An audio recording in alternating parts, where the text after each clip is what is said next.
Bonjour mes petits oiseaux et bienvenue sur The Wanderer YouTube.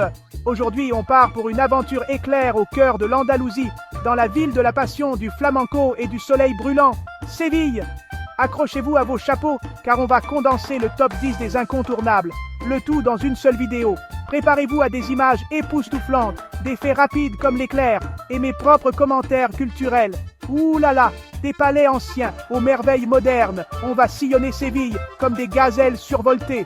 Alors, desserrez vos ceintures, prenez un verre de sangria et préparez-vous à être séduit par la beauté de Séville. Allons-y. Tout d'abord, on plonge tête la première dans l'Alcazar de Séville, un site classé au patrimoine mondial de l'UNESCO, plus vieux que la porcelaine préférée de votre grand-mère. Ce vaste complexe est un glorieux mélange de styles architecturaux, reflétant des siècles d'influences mauresques, chrétiennes et mudéjares. Imaginez-vous vous promener dans des cours luxuriantes, le parfum des fleurs d'oranger emplissant l'air, tandis que des fontaines gargouillent de manière séduisante. Jetez un coup d'œil dans les chambres opulentes ornées de carrelages complexes, murmurant des histoires de sultans et de leurs harems. Et ne me lancez pas sur les jardins, ils sortent tout droit d'un conte de fées, avec des grottes cachées, des plantes exotiques et suffisamment de ponts pour vous faire croire que vous êtes au paradis des plumes. Ensuite, on lève le nez pour admirer l'immensité de la cathédrale de Séville, la troisième plus grande église du monde. Ce chef-d'œuvre gothique témoigne de la richesse et de l'ambition de l'Espagne du XVe siècle. À l'intérieur, vous serez aveuglé par l'éclat de l'or. Sérieusement, il y a assez de feuilles d'or ici pour faire pâlir d'envie le roi Midas. Mais la véritable star du spectacle est la Giralda, le clocher emblématique de la cathédrale. Construite à l'origine comme un minaret par les morts, cette structure imposante offre une vue panoramique à couper le souffle sur la ville. Préparez-vous simplement à faire travailler vos fessiers. Il n'y a pas d'ascenseur, alors il faut grimper mes chéris, il faut grimper. Accrochez-vous à vos castagnettes, car les choses vont devenir colorées. La Plaza d'España, construite pour l'exposition ibéro-américaine de 1929, est un étalage éblouissant du savoir-faire architectural espagnol. Imaginez une vaste place semi-circulaire, ornée de ponts complexes, de carreaux de céramique colorés et de grands pavillons représentant chacune des provinces d'Espagne. C'est comme un pays des merveilles espagnoles miniatures. Faites une promenade romantique en barque sur le canal, ou imprégnez-vous simplement de l'atmosphère animée pendant que les danseurs de flamenco virevoltent et que les guitaristes charment la foule. Croyez-moi, cet endroit est le rêve de tout Instagrammeur. Chapitre 4. Métropole Parasol, une merveille moderne, du traditionnel à l'avant-garde. Ensuite, on se téléporte au Métropole Parasol, l'œuvre architecturale moderne la plus saisissante de Séville.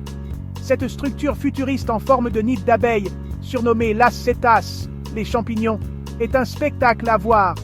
Promenez-vous le long de ces allées sinueuses, élevées au-dessus des rues de la ville, et profitez d'une vue panoramique à couper le souffle.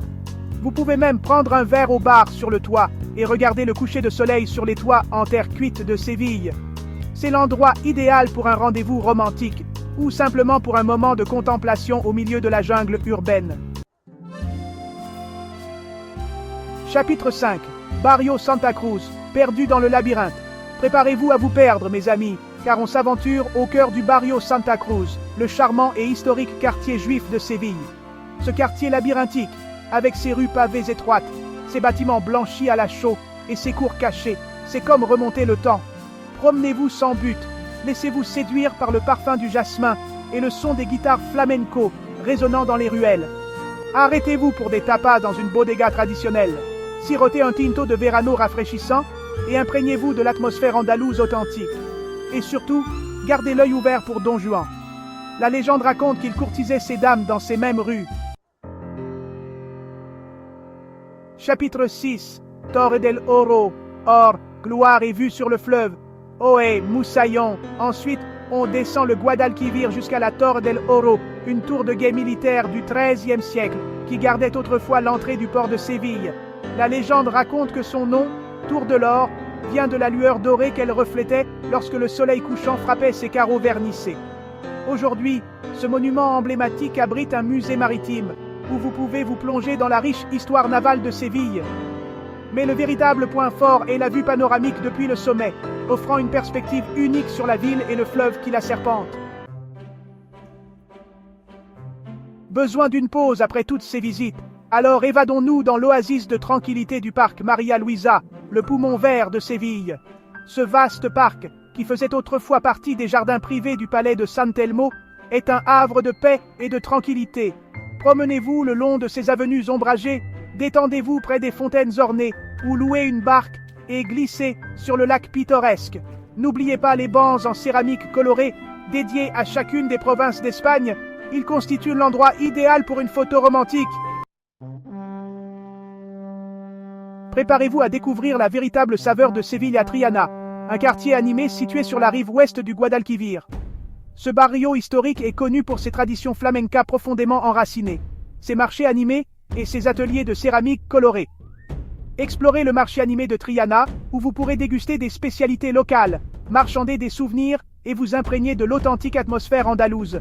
Ensuite, perdez-vous dans le dédale de rues étroites, où vous trouverez des ateliers de céramique traditionnelle, des bars à flamenco et de charmants bars à tapas. Olé!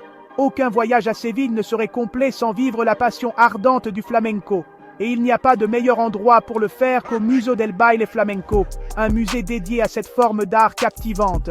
Découvrez l'histoire et l'évolution du flamenco, admirez les costumes et les instruments complexes et soyez témoin de l'émotion brute d'un spectacle de flamenco en direct. Vous pourriez même être tenté d'essayer quelques pas vous-même.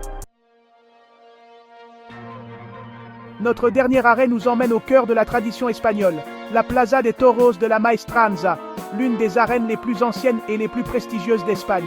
Que vous soyez amateur de corrida ou non, on ne peut nier l'importance historique et culturelle de ce lieu emblématique.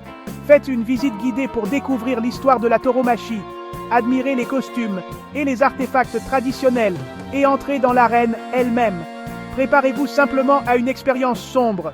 L'arène est un puissant rappel de la relation complexe de l'Espagne avec cette tradition controversée. Voilà mes amis, on a valsé dans les palais, grimpé autour et été séduit par le rythme du flamenco. Des merveilles anciennes de l'Alcazar à la merveille moderne du métropole Parasol. Séville a de quoi captiver chaque voyageur.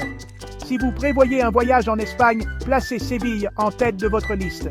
C'est une ville qui vous restera en mémoire longtemps après que le dernier verre de sangria aura été vidé.